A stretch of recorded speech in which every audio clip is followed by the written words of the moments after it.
Hi guys! Welcome back sa aking channel, and once again, this is Jess, a breast cancer warrior. And ngayon, gusto kong i-share kung ano yung mga dapat nating gawin or pwede nating gawin after nating malaman na tayo ay may cancer.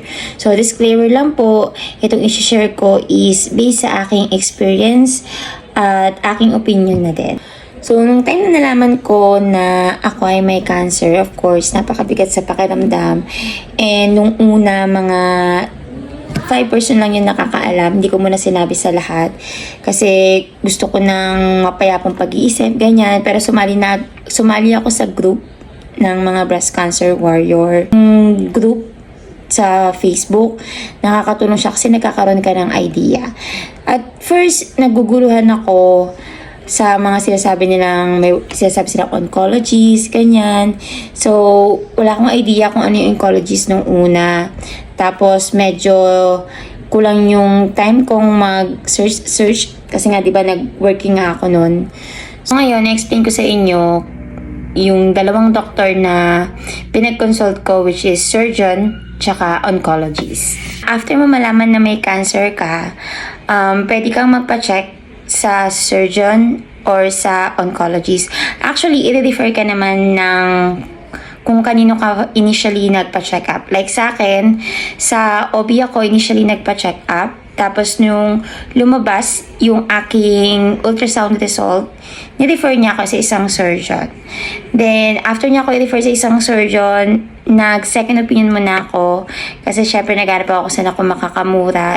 So, blessing kasi yung pinan ko sa hospital nag-work. And may general surgeon sila doon at yun yung nag-opera sa akin. So, usually, pag sa surgeon ka nagpa-check up, of course, surgery agad yung recommended nila. So, ikaw, kung hindi ka decided magpa-opera, you can also check first sa isang oncologist. So, when you say oncologist, sila yung mga bihasa sa cancer. Usually, sila talaga yung magsasabi kung ano yung treatment protocol mo or kung ano yung gamutan mo. Ilan yung chemo mo, kung kailangan ba mag-radiation, and so on. And sila din yung nag-a-advise kung talagang kailangan mo ng surgery. Kasi sa ngayon, nakikita ko may mga pasyente na puro chemotherapy lang yung advice sa kanila ng oncologist. Pero meron din naman talaga na after nilang mag-chemotherapy is dumadaan pa talaga sila sa surgery. Then after surgery is tsaka sila nag-radiation. So it will depend sa oncologist mo. In my case, surgery muna yung nauna sa akin.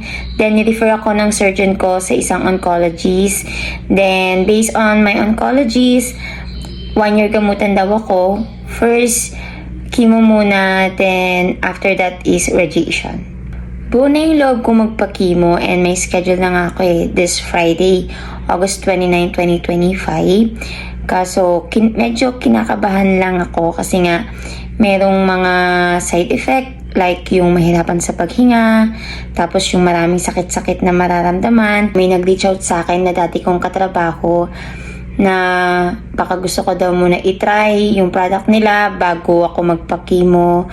So please pray for me na magawa ko yung tamang desisyon kung ano yung plano sa akin ni Lord, kasi I believe siya at siya pa din. Kaya yon. So hope you subscribe and follow for more, and it will be a big help sa pag-subscribe nyo and panonood nyo ng videos ko. Thank you. Strong lang.